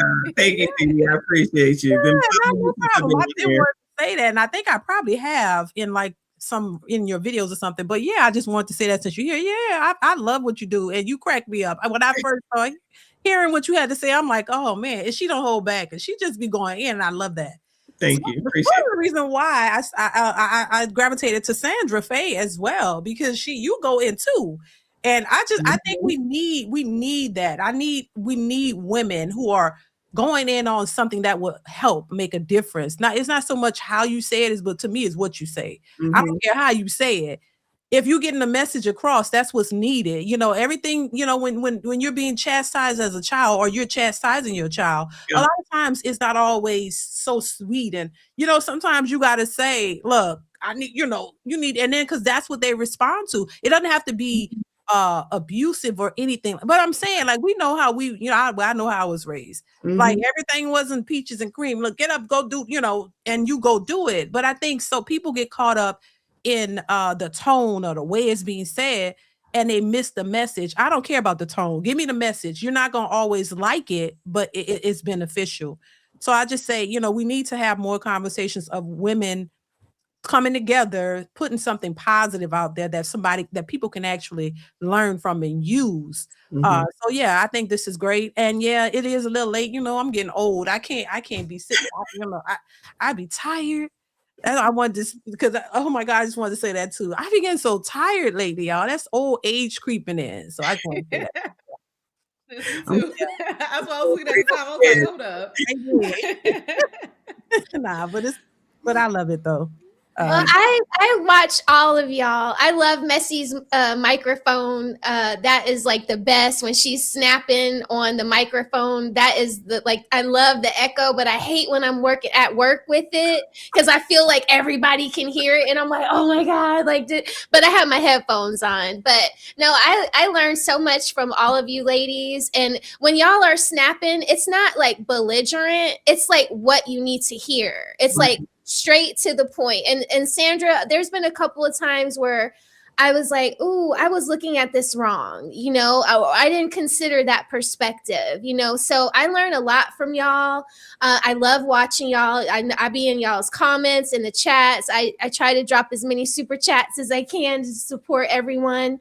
And I also watch The Righteous Perspective, Messy, and I see you collaborating with him a lot, and I love his channel too.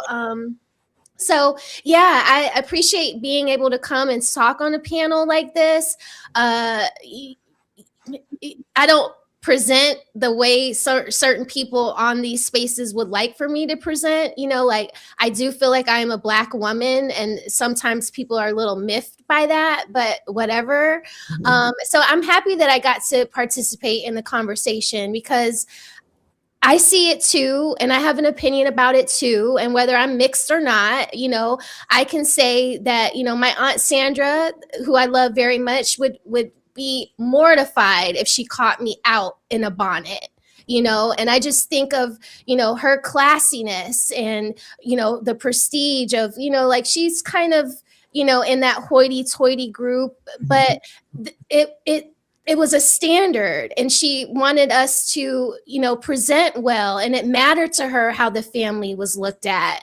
So, that's what we're trying to get back to. We're just trying to get back to some pride and some self of, pride of the group. And when we see this, it doesn't make us prideful. That's all we're trying to say. So, like I said, I appreciate being able to come up here and speak to y'all. I'm going to continue to watch y'all. And yeah, I love y'all very much. It's been a great conversation. I learned a lot. The sassy straights and the low T. I love that. I'm going to be using it. You can use that. Thank you so much. Shout out to all of y'all. Yeah, I didn't know you had a channel. I see it here. I'm following you right now. Absolutely. Yeah, and I see her. I see Smell the Roses. Raquel, right? Is that the name? Yes. Yeah, that's my name. I see you a lot on the panel. Yeah.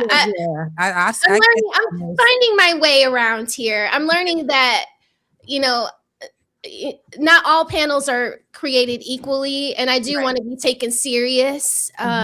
So, when I see Messy working with Righteous Perspective and, other people working with like Jeff St. James, Ask a Brother podcast, I do like that too.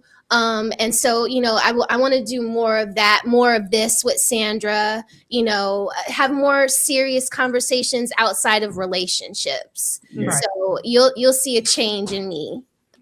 Awesome stuff. Yeah, shout out to all the ladies in the panel. Mods, y'all already know. Drop the links to every single one of these ladies' channels. I'm a subscriber to all three. And I love the conversations that y'all are having. It's not always just relationships. We, as a whole, we talk about everything. Okay, whether it's stuff happening in the government or stuff that is happening socially or just anything. I love the fact that we are all multifaceted, and that is absolutely wonderful. I couldn't ask for a better panel of wonderful ladies from all types of walks of life, and we'll be able to come here, have a good conversation. It doesn't have to be people over talking each other. I think we waited our turns a little too much. I think, you know what I mean? I think we were extra, waiting our We're turn. just trying to respect the gracious host, but we can next time I'll be a little bit more colorful for you, so you can tell me to hush. No, I'm just saying, it's just, I like that we have the polar opposite of what the black woman's image is, right? That we're able to still be our blackety black selves, okay? Because we are still our blackety black selves, but it doesn't have to be, ratchet. It doesn't have to be ghetto. It doesn't have to be something that is inherently negative. We can be our blackety black selves and still be respectful, professional. I mean, the bonnets aren't professional, but that was the point. That was the whole point. So I love that we have this counter programming, and like I said, I love all of y'all's channels. I'm always gonna be in the chat. Y'all gonna see me popping up, and we definitely have to do this again. I do want to read through the supers. Let me go ahead and hopefully I'm not too tired. Okay, if I mess up a word here and there, just understand I'm tired. I'm tired. I'm in my 30s now, so I ain't no young whippersnapper anymore. The vision starts to get blurry later on in the day. So thank you so much, girl. You in for a rude awakening when you get to your 40s. You're young, girl. You're still young. 35. Okay. Let me go ahead and read these supers. The first super is actually from Mrs. Smell the Roses, Ms. Arkell. Thank you so much for the $20 super. You said, thank you for having me. Well, thank you for being here. I really appreciate you. Thank you so much through the Fire Podcast. Says salute to the Bonnet Gang. I guess we're going to reclaim what it is to be the Bonnet Gang. We're going to reclaim it like how we reclaim the N-word. We're going to reclaim the Bonnet Gang. Make it into something that's positive. And again, thank you so much to the Fire Podcast for the $5 super. You said, can I send y'all matching bonnets to help participation in the troll game? Yeah. They will be coming from Dollar Tree. So send us some Dollar Tree matching bonnets. That's hilarious. Thank you so much, Horizon Media Gaming. You said, sorry I pulled up late with my dusty satin scarf, my Gucci bonnet at the dry cleaners. Hey, Sandra. Hey, Auntie Michonne. Hey, Miss Dee Dee. Hey, Miss Smell the Roses. Don't mind me. They expect this. Thank you so much. Then also, thank you so much, Death the Reaper, for the $2 super. You said, Bonnet Crew, hit the like button. Yes, definitely hit the like button. I always forget to say that during streams. I always forget. I be so focused on what we're talking about, and I always forget to say to hit the like and, share the stream. But thank you so much. And then also, thank you, Jade the Gray Alien, for the $2 super. You said, shout out to the lovely Bonnet Bays on the panel. We're getting love for our bonnets. We might need to... might need to just make this a thing since everyone's loving it. Thank you so much, Recycled, for the $5 super. You said, I didn't know there was a live that they are the Bonnet Bandits doing this all day at this time. I feel like I'm gonna get hit with a wooden spoon. I don't even got a wooden spoon. I'll be honest. I don't even got a wooden spoon. But shout out to you. Thank you so much. Thank you so much. You will in your 40s. You'll have a lot of wooden spoons in your 40s. Trust me. That's funny. It'll just magically appear. It'll just magically spawn into my kitchen. But thank you so much, Christopher, for the $100 super. You said, keep up the good work, ladies. Thank you so much. Again, thank you so much, Horizon Media Gaming, for not Smell the Roses mentioning Becky with the good hair. Right. Man, Becky, she was catching some strays today, but you be all right. You tough. Let's see. Horizon Gaming, thank you so much again. You said for the 999 super, you said, I still can't get over the fact that they all showed up on stream in uniform wearing bonnets. I love our people. Absolutely.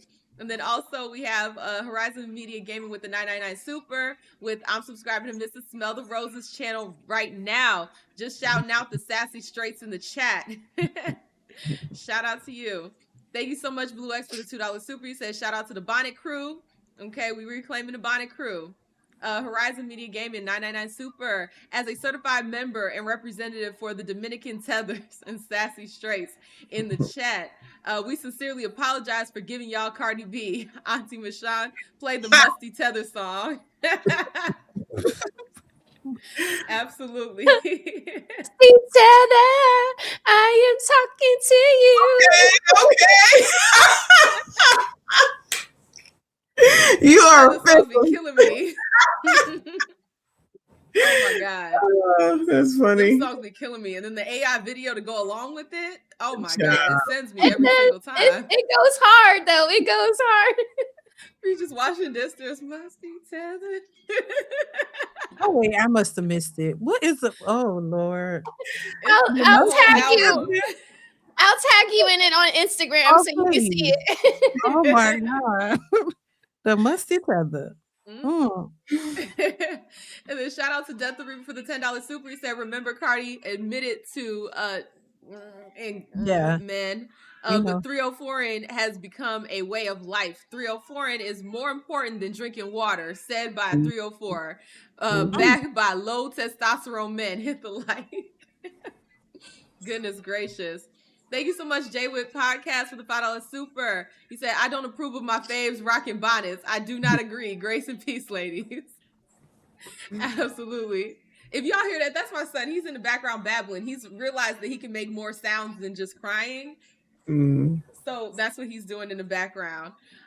Hear him speaks on it. It's $2 super. Thank you so much. Echoing through your mic, Sandra. Turn echo off. I was trying.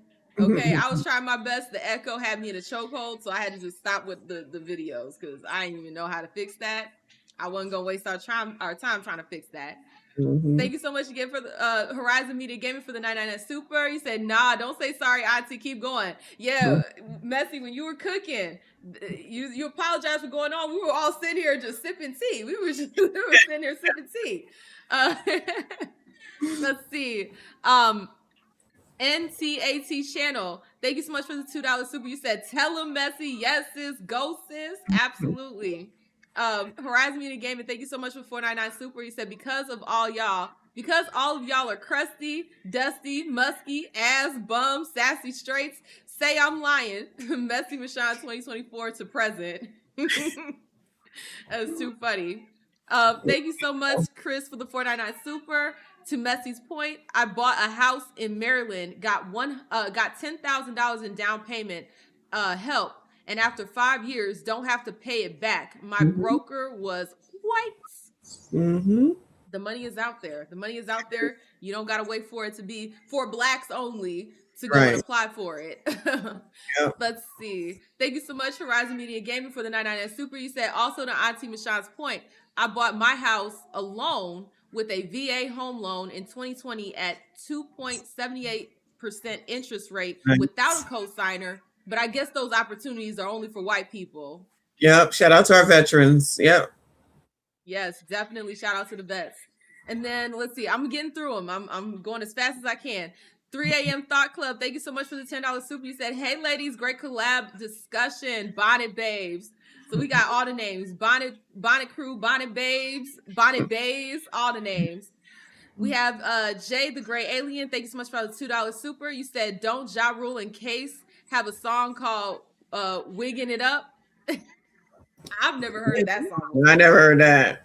I've never heard that song before. I'm going to have to look that one up. Thank you so much, Jean Lee, for the $5 super. You said, Sandra, I put butter in my coffee. It was awesome. Thanks, Hey Messy. If you haven't tried it, if you love coffee, put a little bit of butter in your coffee. It is everything. It sounds crazy, but trust me, I've been doing it ever since. You melt the butter? I just put a little bit of butter, and then I put the coffee on top of the butter, let it melt, swish it around with the sugar and a little bit of milk. It's good. Okay, I'll try it. I